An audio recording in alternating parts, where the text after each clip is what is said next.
Did Officer Brelo indicate to you that as he is behind 238, he's terrified, correct?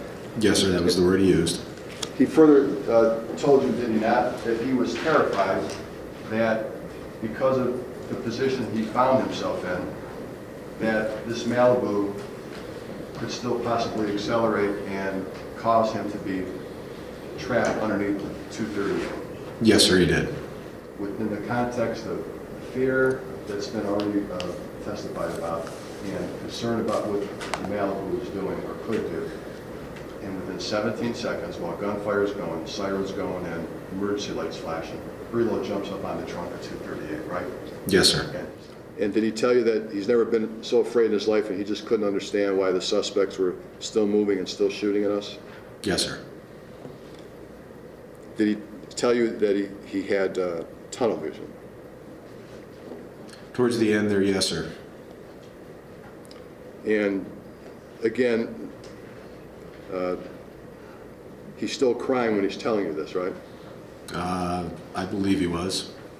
And then, as he says he's shooting and shooting, the next thing he remembers is being on the driver's side of the Malibu, putting the car in park, and taking the keys out and throwing them on the windshield of the Malibu.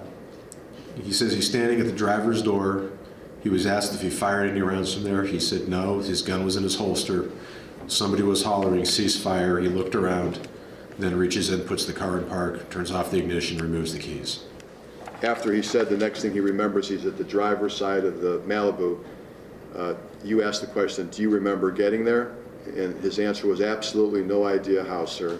I don't know if I went around the left or the right. I have no idea, sir. Do you recall that? Yes, sir. And then Sergeant Gardner interject, at some point did you jump on the suspect's vehicle? And Officer Brelo's answer was, I have no recollection. If I did, sir, I have no recollection. Correct? Yes, sir. But did he also say, and I'll cover it later on in the interview though, he didn't dispute it. He goes, if in fact I was on the vehicle, I'm not denying it. He said he just didn't remember it. I believe he was asked if he would, if he knew that we found a shoe print of his on the car, and I believe he said it could be. I don't remember being there. You asked him one of the standard questions you asked of everyone else, did you fear for yourself and your other officers? He said, yes, that's the most I've ever been in my life, sir, even with Iraq. I've never been more afraid for my life and my fellow officers, sir. Yes, sir. He said that? But he also said he thought that they were going to get rammed and that they were going to be shot and killed. Is that what he told you? Yes, sir. You asked him whether he thought his actions were consistent with the training he's received, and he said yes? Yes, sir, he did. And that's the same question you asked all the other officers too, right? Yes, sir. And everyone said the same thing. They thought they acted as they were trained.